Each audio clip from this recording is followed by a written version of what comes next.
Hi friends, இந்த channel மறக்காமல் subscribe பண்ணிடுங்க.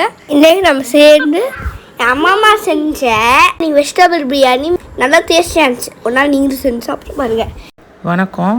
நம்ம இப்போ வெஜிடபிள் ரைஸ் எப்படி பண்ணுறதுங்கிறத பற்றி இந்த வீடியோவில் பார்க்க போகிறோம்.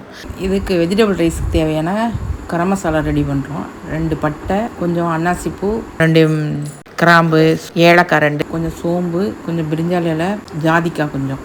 அடுத்தது காய்கறி, உருளைக்கிழங்கு 200, கேரட் 200, பீன்ஸ் 200, 2 பெரிய வெங்காயம், கொஞ்சம் பட்டாணி, கொஞ்சம் மீல் மேக்கர் நல்லா சுடுதண்ணியில் போட்டு வச்சுருக்கோம்.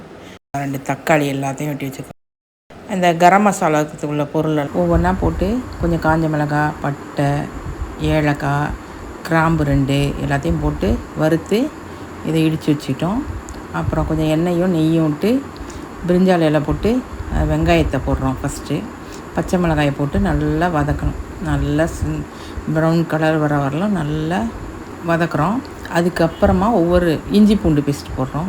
ஒரு 2 ஸ்பூன் இஞ்சி பூண்டு பேஸ்ட்டு போட்டு நல்லா அதையும் நல்லா பச்சை வேகம் வரலாம் வதக்கிட்டு அதுக்கப்புறமா ஒரு காயாக போடணும்.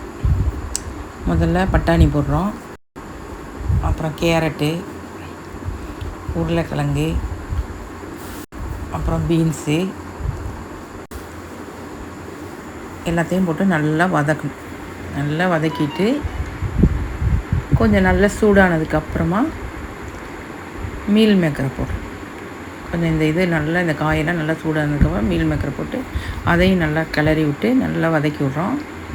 அது கொஞ்சம் நல்லா வதங்கினதுக்கப்புறமா தக்காளியை போட்டு இது எல்லாம் கொஞ்சம் நல்லா வதங்குறதுக்காண்டி கொஞ்சம் கல் உப்பையும் போடுறோம். அளவான அதுக்கு எவ்வளோ தேவையோ அந்த கல் உப்பையும் போட்டு நல்லா வதக்கி விட்றோம். வதக்கி விட்டுட்டு கொஞ்சம் பிரியாணி மசாலா, அப்புறம் அந்த கரம் மசாலாவை போட்டோம். தேவைன்னா பிரியாணி மசாலா போடலாம், இல்லைன்னா தேவையில்லை. இந்த கரம் மசாலாவோடையே போதும், பிரியாணிக்குள்ள மசாலா தான் அது. அதை போட்டு நல்லா வதக்கி விட்டு இதுக்கு இடையில் கொஞ்சம் தேங்காய் பால், ஒரு முடி தேங்காய் பால் பிழிஞ்சு வச்சுருக்கோம். அதிலே இப்போ 1 உலக்கு அரிசினா 1.5 உலக்கு தண்ணி இதை ஊற்றி நல்லா இதை நல்லா கலந்து விட்டு உப்பு எதுவும் பார்க்குறதா இருந்தாலும் இப்போ பார்த்துக்கலாம். உப்பு கம்மியாக இருந்தாலும் நம்ம அளவாக அரிசி போட்டுட்டு கூட வாயில் ஊற்றி பார்த்து உப்பு காரம் கம்மியாக இருந்தால் வேணால் கொஞ்சம் ஆட் பண்ணிக்கலாம். இப்போ நல்லா கொதிச்சிட்ருக்கு. இதுக்கு முன்னாடி ரைஸு 1 உலக்கு ரைஸை ஜீரக சாம்பார் ரைஸ் தான் நான் முன்னாடியே 2-3 தடவை நல்லா கழுவி க்ளீன் பண்ணி ஊற வச்சுருக்கேன். அதை இப்போ நல்லா தண்ணி கொதித்தோன்னா அதை போடுறோம்.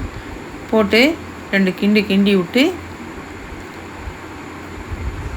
நல்லா தண்ணியெல்லாம் ஓரளவுக்கு கொஞ்சம் சுண்டுனதுக்கு அப்புறமா கொஞ்சம் புதினாவும் கொத்தமல்லியும் தூவி விட்டு அப்படியே மூடி போட்டு ஒரு 10 நிமிஷம் இந்த அளவுக்கு இருக்கும்போது மூடியை போட்டு ஒரு 10 நிமிஷம் சிம்மில் வச்சிட்டோம்னா இந்த மாதிரி சாதம் ஆகிடும். இப்போ வச்சாச்சு. 10 நிமிஷம் கழித்து திறந்து பார்க்கும்போது சாப்பாடு இப்போ இந்த மாதிரி இருக்குது. கொஞ்சம் 2 ஸ்பூன் நெய்யை விட்டு அப்படியே சாதத்தை அப்படியே பிரட்டி விட்டோம்னா நல்லா பொழுன்னு நல்ல சாதம், ஒரு சாதத்தோட ஒரு சாதம் ஒட்டாமல் நல்லா பொலன்னு நல்லாயிருக்கும். இதை குழந்தைங்க காய்கறி சாப்பிட மாட்டேங்கிறாங்க, அந்த மாதிரி இருக்க பசங்களும் இந்த வெஜிடபிள் ரைஸுங்கும்போது நல்லா விரும்பி சாப்பிடுவாங்க. அதனால் எல்லா காய் சத்தும் அவங்களுக்கு இந்த மாதிரி செஞ்சு கொடுக்குறதுல காய் சத்து கிடைக்கும்.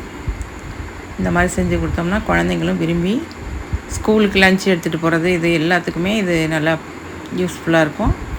இது முதல் நாள் ஈவினிங் கூட எல்லா காய்கறியெல்லாம் கட் பண்ணி வச்சுட்டு ஃப்ரிட்ஜில் வச்சுட்டு அடுத்த நாள் கூட க்ளீன் பண்ணி உடனே காலையில் செஞ்சிடலாம். மதியம் லஞ்சுக்கு இந்த மாதிரி செஞ்சு இதுக்கு சைடிஷ் ஆனியன் தயிர் பச்சடி பண்ணியிருக்கு. இந்த மாதிரி நீங்களும் செஞ்சு பார்த்து